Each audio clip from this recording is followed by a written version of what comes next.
Bonjour, bienvenue sur ma chaîne Au Bonheur Coaching. Pour ceux qui ne me connaissent pas, je m'appelle Nathalie Adam, je suis coach de vie spécialisée dans la confiance en soi, la gestion du stress et des conflits. Aujourd'hui, cette vidéo a pour but de consolider les conseils que je vous donnais dans une vidéo précédente pour booster votre confiance. Pour ceux qui n'ont pas vu cette vidéo, vous trouverez le lien en bas. Il me semblait aujourd'hui important de mettre l'accent sur les deux facteurs qui pourraient ruiner tous les efforts que vous avez entrepris pour booster votre confiance, à savoir la comparaison et le découragement. Dans une première partie, je vous montrerai en quoi la comparaison peut dégrader l'estime de soi et vous montrerai comment vous débarrasser de cette manie. Et dans une deuxième partie, je traiterai du découragement, des signes avant-coureurs qu'il faut repérer et je vous donnerai des moyens pour le combattre. Dans mes vidéos précédentes, je vous encourageais à sortir de votre zone de confort par petites étapes et à savourer chacune de vos victoires.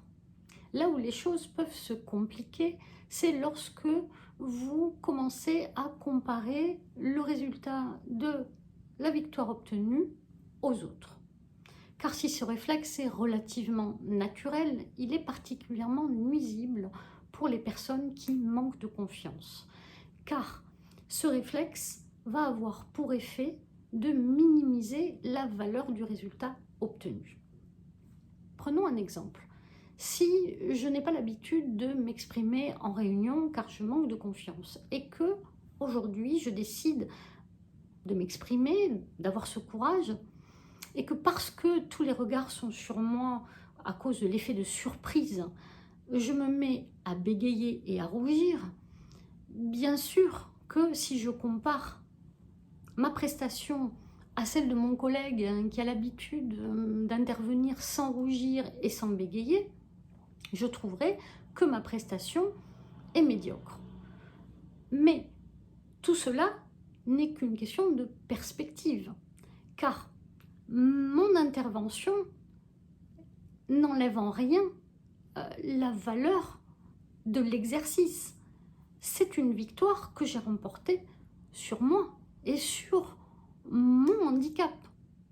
Donc, vous comprendrez bien que si je compare ma prestation à celle de mon collègue, je vais bien sûr venir à la conclusion que ce que j'ai fait était médiocre, mais si je compare ce que j'ai fait aujourd'hui à ce que je ne faisais pas hier, eh bien, je serai fière de moi. Vous avez désormais compris la corrélation entre comparaison et estime de soi. Si vous comparez les résultats que vous avez obtenus à ceux dont vous étiez capable précédemment, vous ne pourrez que constater les progrès réalisés.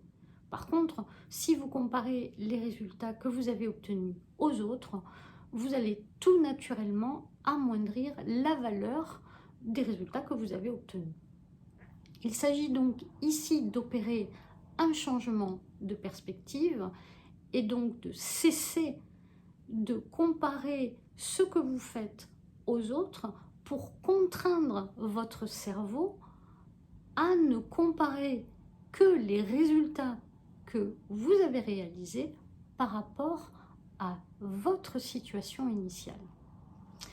Ce faisant, vous créerez ce que la science appelle la création d'un nouveau chemin neuronal. Pour ancrer ce nouveau chemin neuronal, il sera nécessaire de pratiquer. Chaque fois que vous sortirez de votre zone de confort, il sera nécessaire d'opérer ce changement de perspective. C'est une sorte de gymnastique qu'il vous faudra vous approprier un peu comme le vélo. Alors, les scientifiques ne s'accordent pas sur le temps nécessaire à cet ancrage. Les études optimistes parlent de 30 jours, les autres parlent de 66 jours. Je préfère opter pour 66 jours pour éviter tout découragement suite à une déconvenue.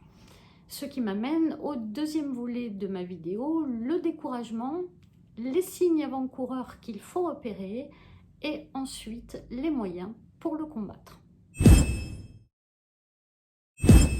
Nous l'avons vu, la comparaison peut être source de découragement. Mais maintenant, je souhaiterais me concentrer sur deux facteurs qui sont souvent source de découragement. Si par exemple, le challenge que vous avez entrepris implique de nombreux travaux de recherche ou des lourdes procédures administratives qui peuvent être un vrai casse-tête, la fatigue peut s'emparer de vous. Cela peut être une fatigue physique ou une fatigue morale. Et là, les choses se compliquent car vous allez voir tout en noir et le moindre obstacle va vous sembler insurmontable. C'est à partir de ce moment-là qu'il faut absolument faire un break. N'attendez pas l'épuisement. Faites un break d'un jour, 2 jours, voire 3 si nécessaire. Ne prolongez pas évidemment trop ce break pour ne pas perdre l'élan initial. Ce break vous permettra de retrouver votre sérénité et de faire descendre la pression. Maintenant, si votre challenge implique une lourde charge émotionnelle, si par exemple vous devez dire non à une personne qui vous impressionne ou dépasser une peur, il se peut que vos premières tentatives ne soient pas aussi concluantes que vous l'auriez souhaité. Et là, c'est le sentiment de frustration qui va s'emparer de vous. La frustration qui est liée au fait que les efforts que vous avez faits ne vous donnent pas le résultat escompté. Et c'est ce déséquilibre entre effort fait et résultat qui génère la frustration. La frustration est quelque chose de tout à fait naturel. Il faut donc que vous la viviez. Exprimez-la. Râlez, pestez, pleurez, donnez-vous ce droit. Mais ne vous complaisez pas dans cette situation. Une fois la frustration vécue, reprenez le contrôle de votre cerveau. Analysez la situation de façon claire et objective. Posez-vous les bonnes questions. Qu'est-ce qui est insatisfaisant à mes yeux? Ai-je tout mis en place pour atteindre mon objectif? Existe-t-il des options que je n'ai pas envisagées? Bref, essayez de chercher toutes les actions correctives que vous pourriez mettre en place et donnez-vous le droit à l'erreur. Je conclurai en disant accrochez-vous, battez-vous. Ayez la fierté de pouvoir vous dire j'ai tout mis en œuvre pour atteindre mon objectif. Et c'est cette fierté qui sera le terreau qui viendra nourrir votre estime de vous-même.